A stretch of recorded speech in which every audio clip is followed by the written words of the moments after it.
कहानी का आगाज आसमान से हजारों किलोमीटर ऊपर बसी एक परअसरार दुनिया से हुआ, जहां पहुंचना ही मौत को दावत देने के मुतरादिफ था। फिर भी कुछ सिपाही अपनी जान दांव पर लगाकर वहां तक जा पहुंचे, लेकिन अगले ही लम्हे उनका सामना उस दुनिया के सबसे खतरनाक और देवहैकल अफरीत से हो गया। जैक ने उसकी आहट महसूस की और फौरन पानी में सर डुबोकर छुप गया। तभी उसके सामने एक बहुत बड़ा पांव दिखाई दिया, जिससे पास खड़ी भेड़ें डरकर भागने लगीं। तभी अफरीत ने एक भेड़ को पकड़कर कच्चा ही निगल लिया। ये खौफनाक मंजर देखकर जैक बुरी तरह घबरा गया। इधर दरख्त के पीछे छुपा एक सिपाही पीछे मुड़कर अफरीत को देखने लगा, लेकिन तभी अफरीत ने नाक से केड़कर उसकी बू पहचान ली। डर के मारे सिपाही फिर से दरख्त के पीछे छुप गया, पर अफरीत बड़े बड़े कदमों से उसकी तरफ बढ़ने लगा। सांस रोके खड़ा सिपाही अब खुद को नहीं रोक पाया और अचानक भागने लगा, लेकिन अब बहुत देर हो चुकी थी। वो अफरीत की नजर में आ चुका था। उसने वक्त जाया किए बगैर पूरा दरख्त जड़ से उखाड़कर फेंक दिया। सिपाही जान बचाकर भागने लगा, पर उसकी छोटी टांगें उस अफरीत की लंबी टांगों के सामने टिक नहीं पाईं।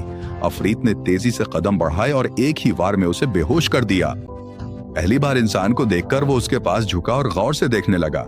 जैसे ही वो इसे उठाकर ले जाने वाला था, इसी वक्त कप्तान तलवार लेकर उसकी तरफ दौड़ पड़ा और पूरी ताकत से तलवार अफरीत की एड़ी में घोंप दी। दर्द से तिलमिलाकर अफरीत पीछे मुड़ा, लेकिन अगले ही लम्हे उसने हल्का सा पांव मारकर कप्तान को दूर फेंक दिया। फिर उसने अपने पांव में फंसी तलवार निकाली और दोनों सिपाहियों को उठाकर खाने के लिए ले गया। दूर खड़ा जैक ये सब देख रहा था। इसी लम्हे उसे एहसास हुआ कि वो यहाँ आकर कितनी बड़ी गलती कर चुका है। दरअसल कुछ वक्त पहले जैक को एक पादरी की मदद से कई जादुई बीज मिले थे, लेकिन जैसे ही उसकी गर्लफ्रेंड, जो एक शहजादी थी, जब जैक से मिलने आई, तभी इन बीजों में से एक बीज पानी के राब्ते में आते ही तेजी से बढ़ने लगा, जिसका अचानक पूरा लकड़ी का घर जोर जोर से हिलने लगा और नीचे से अजीब डरावनी आवाजें आने लगी। दोनों डर के मारे वहां से हिल भी नहीं सके और तभी अचानक जमीन फट गई और एक बहुत बड़ी बेल घर को चीरते हुए आसमान की तरफ बढ़ गई। ये देखकर शहजादी फौरन भागने की कोशिश करने लगी, लेकिन तभी एक मेज उसके ऊपर गिर गई। जैक उसे बचाने के लिए आगे बढ़ा, लेकिन तभी बेलों ने उसे उछालकर घर बाहर फेंक दिया। इसी लम्हे एक लकड़ी का दरवाजा अचानक खुल गया और शहजादी को एक रास्ता दिखाई दिया, लेकिन जैसे ही वो बाहर भागने लगी, उसी वक्त बैल ने अचानक दरवाजा बंद कर दिया। शहजादी दरवाजा खोलने की कोशिश करने लगी, लेकिन दरवाजा जरा भी नहीं हिला।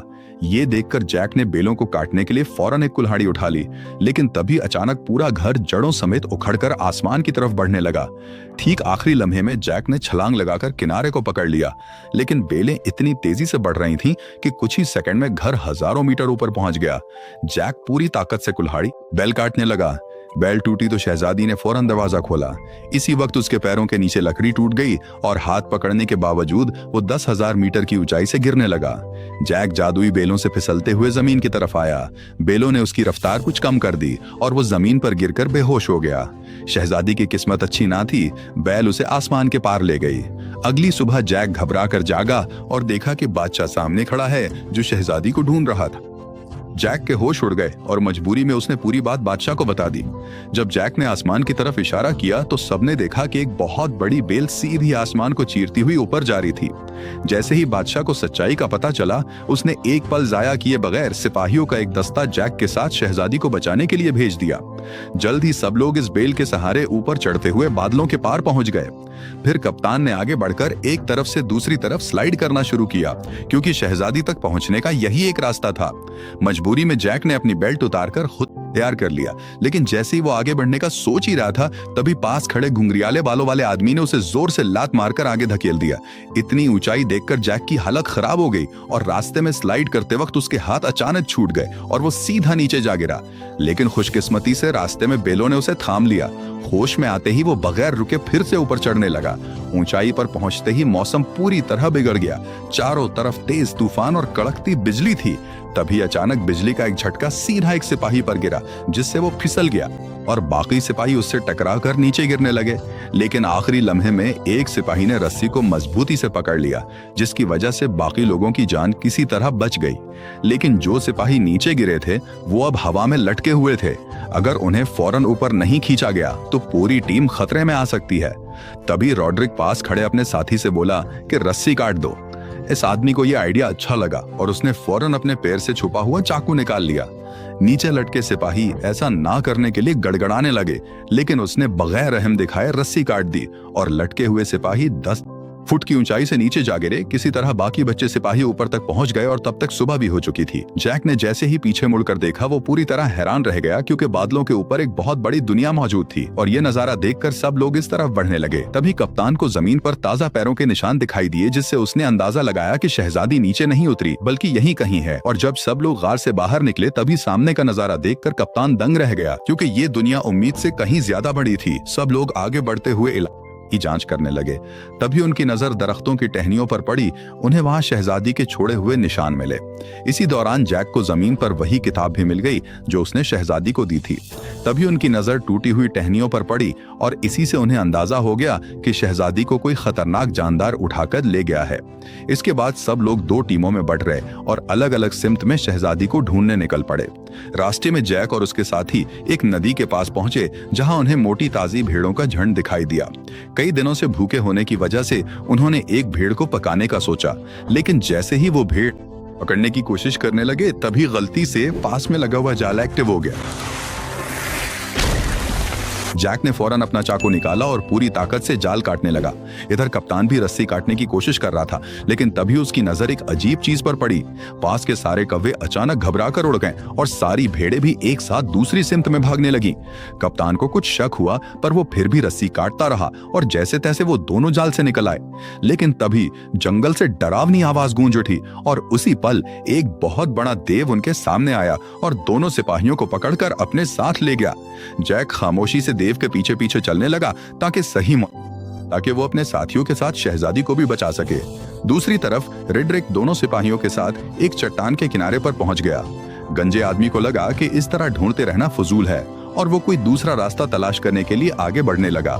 लेकिन तभी रेड्रिक ने अपनी चाल चल दी। अरे देखो, वो रही ज़ादे। जैसे ही गंजा आदमी वापस मुड़कर चट्टान के पास आया, तभी रेड्रिक ने मौके का फायदा उठाकर उसे सीधा गहरी खाई में धक्का दे दिया। ये देखकर रेड्रिक का दोस्त जोर जोर से हंसने लगा। तभी एक देव हैकल हाथ ने अचानक उसे पकड़ लिया। ठीक उसी लम्हे पीछे से एक और पहाड़ जितना बड़ा देव उसके सामने आ गया। रेड्रिक डर के मारे वहीं जमीन पर गिर पड़ा और जल्दी जल्दी अपने बैग में कुछ ढूंढने लगा। लेकिन जैसे ही देव उसे पकड़ने के लिए हाथ बढ़ाने लगा, ठीक उसी लम्हे रेड्रिक ने एक चमकता हुआ ताज बाहर निकाल लिया। ताज को देखते ही देव वहीं रुक गए, जैसे किसी नादीदा ताकत ने उन्हें जकड़ लिया हो। दरअसल ये एक जादुई ताज था। जिसके हाथ में भी ये ताकतवर ताज होता, देव उसकी हर बात मानने पर मजबूर हो जाते। इधर जैक देव का पीछा करते करते उनके ठिकाने तक पहुंच गया और वहां का नजारा देखकर वो हैरान रह गया, क्योंकि चारों तरफ खूबसूरत झरने और ऊंचे ऊंचे पहाड़ थे जो किसी जन्नत से कम नहीं लग रहे थे।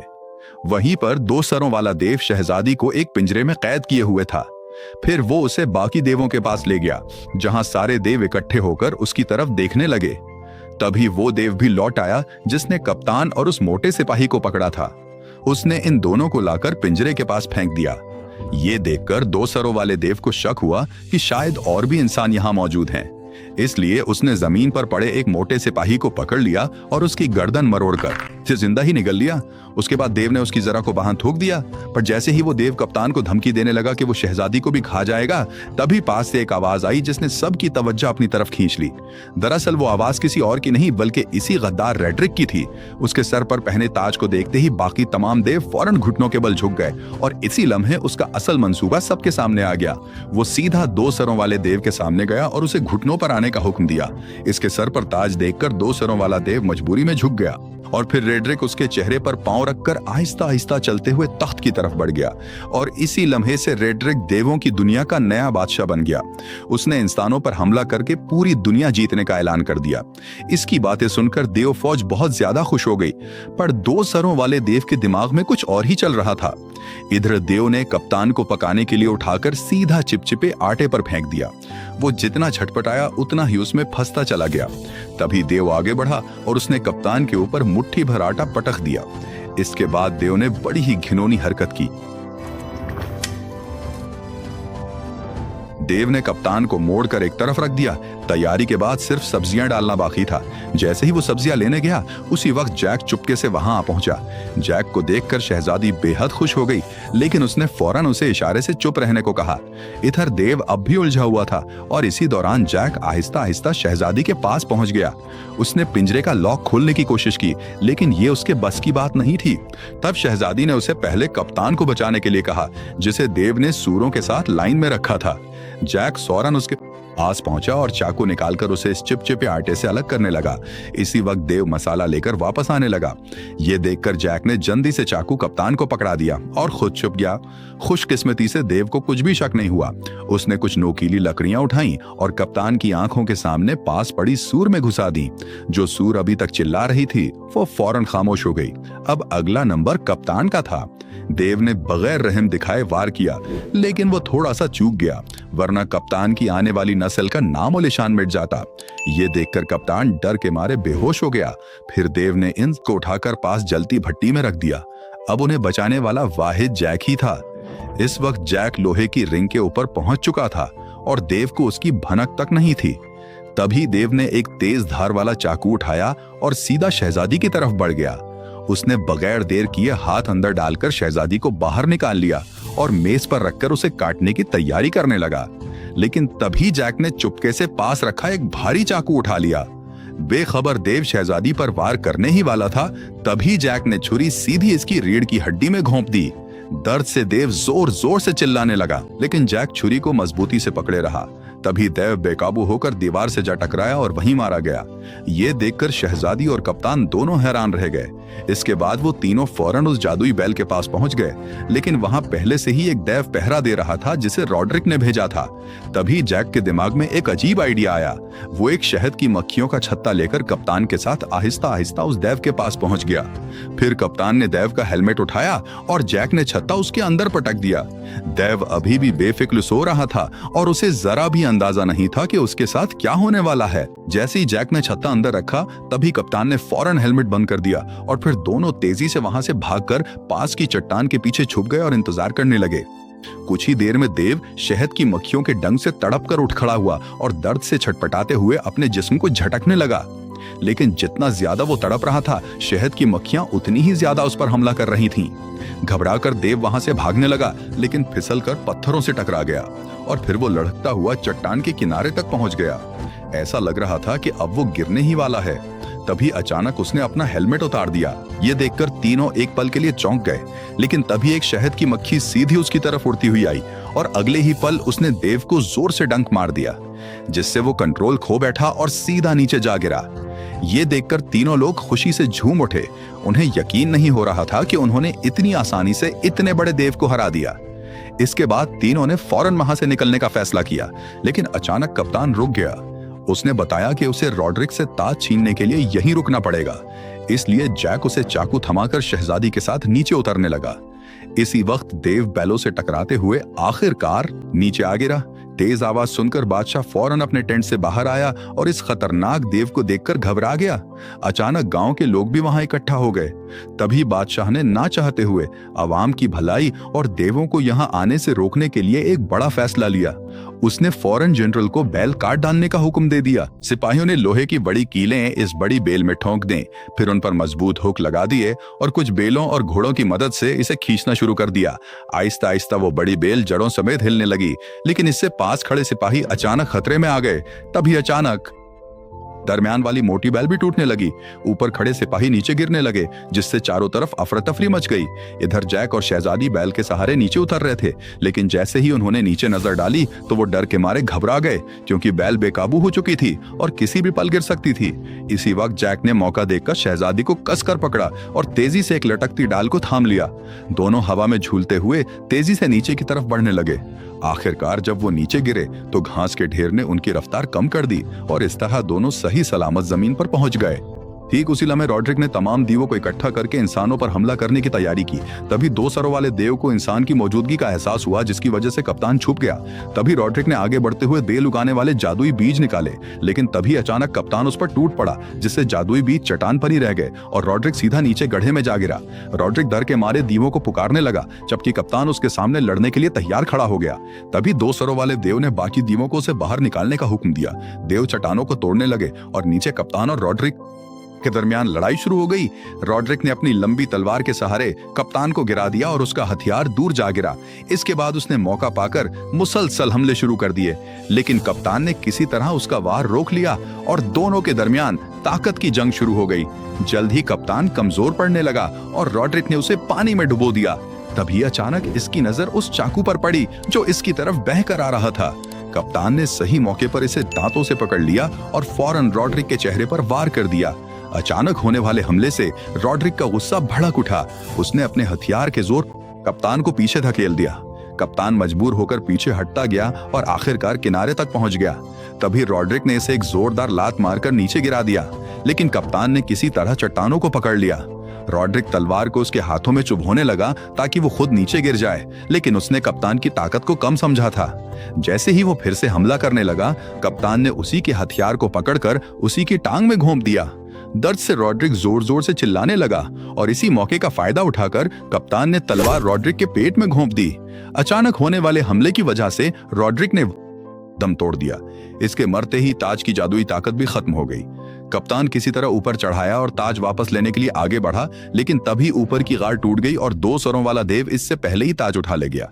उसने ताज अपनी उंगली में पहन लिया और खुद को नया बादशाह करार दे दिया। ताज पहनते ही उसकी ताकत फिर से लौट आई। ये देखकर बाकी देवों ने भी अपने घुटने टेक दिए। तभी कप्तान ने देखा कि जमीन पर लौटती हुई वो वाहिद बैल अब किसी भी वक्त टूटकर नीचे गिर सकती है। इसलिए उसने बिना देर किए सीधा बैल पर छलांग लगा दी।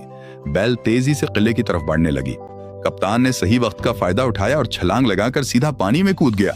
2 सरों वाले देव ने जब देखा कि इंसानों की दुनिया तक जाने का रास्ता टूट चुका है, तो वो गुस्से से धाड़ उठा। तभी अचानक छोटे सर ने जमीन पर पड़े उस थैले की तरफ इशारा किया जिसमें जादुई बीज भरे हुए थे। 2 सरों वाले देव ने उसे उठाया और अपने हाथ में खोल लिया। उसमें कुल 4 जादुई बीज थे। ये देखकर वो खुशी से झूम उठा। उसने फौरन एक फूंक मारकर उन बीजों को पानी में फेंक दिया। जैसे ही बीज पानी से टकराए, वो फौरन उगने लगे और अगले ही लम्हे जमीन को चीरती हुई 4 बड़ी बेलें बाहर निकल आईं। इसके बाद 2 सरों वाले देव ने जोर से हुक्म दिया और तमाम देव इस बैल पर चढ़कर इंसानों की दुनिया की तरफ बढ़ने लगे। आखिरी लम्हे में 2 सरों वाला देव भी छलांग लगाकर नीचे कूद पड़ा। वो बैलों के जरिए फिसलते हुए जमीन की तरफ बढ़ने लगा। इसी वक्त जैक घोड़े को पानी पिला रहा था, तभी अचानक उसकी नजर आसमान की तरफ गई।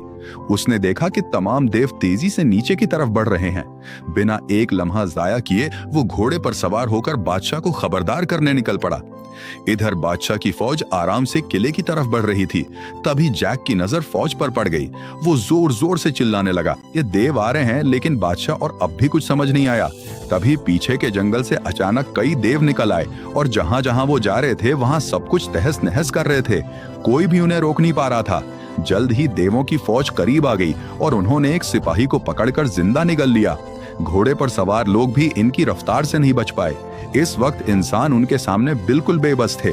तभी एक गोल चेहरे वाले देव ने पास की पवन चक्की का पंखा तोड़कर शहजादी की तरफ फेंक दिया, जो जमीन पर गिरते ही सब कुछ चकनाचूर कर गया और बादशाह का ताज भी गिर पड़ा। इधर किले पर तैनात सिपाहियों ने बादशाह की फौज को आते देखा और उन्होंने फौरन अंदर जंग की तैयारी की खबर भेज दी। कप्तान ने फौरन तमाम सिपाहियों की मदद से खाई में तेल डलवा दिया ताकि दुश्मनों को रोका जा सके। जैसे ही बादशाह की फौज किले के पास पहुंची, उसने तीर चलाने का हुक्म दे दिया और देखते ही देखते सैकड़ों जलते हुए तीर दुश्मनों की तरफ छोड़ दिए गए। जैसे ही ये तीर तेल से टकराए, चारों तरफ आग भड़क उठी और इसी दौरान बादशाह की फौज महफूज किले के अंदर पहुंच गई। शहजादी को सही सलामत देखकर कप्तान ने फौरन किले के दरवाजे बंद करने का हुक्म दिया, लेकिन इसी वक्त जैक अभी भी बाहर था और देव उसके पीछे पड़े हुए थे। जैसे ही किले का दरवाजा बंद होने लगा, तभी जैक घबरा गया, लेकिन आखिरी लम्हे में वो अपने घोड़े के साथ छलांग लगाकर अंदर घुस आया। हालांकि इसके पीछे पीछे 2 सरों वाला देव भी दरवाजे पर चढ़ाया, लेकिन तभी कप्तान ने उस पर हमला कर दिया और वो सीधा आग के शोलों में जा गिरा।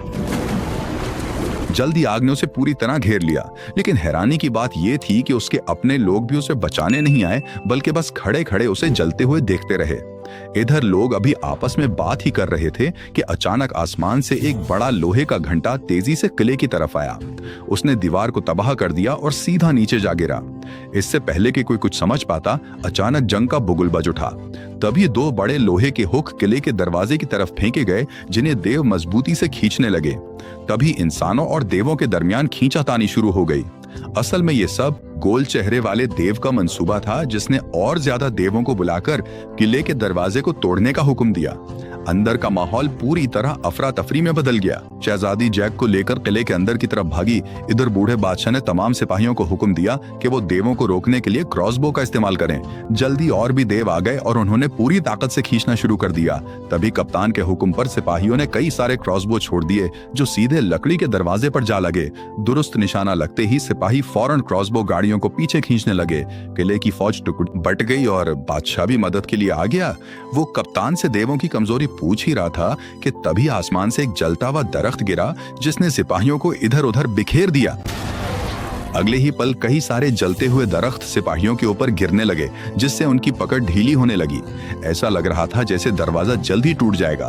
तभी शहजादी जैक को लेकर किले के अंदर पहुंची, लेकिन अचानक एक जोरदार धाड़ और जमीन में पड़ती दरारों ने उनकी तवज्जो खींच ली। डर के मारे दोनों पीछे हट गए और कुछ पत्थर ऊपर की तरफ उड़ने लगे। नीचे से अचानक दो बड़े हाथ बाहर निकले। ये वही दो सरों वाला देव था जो पहले आग में गिरने के बावजूद बच गया था, क्योंकि पानी के नीचे होने की वजह से आग इसका कुछ नहीं बिगाड़ पाई और वो सीवर के रास्ते से खामोशी से किल अंदर तक घुस आया। अचानक उसे शहजादी की शाही खुशबू महसूस हुई। जैक ने डरते हुए कंबल खोला और देखा कि देव की अभी तक उन पर नजर नहीं पड़ी है।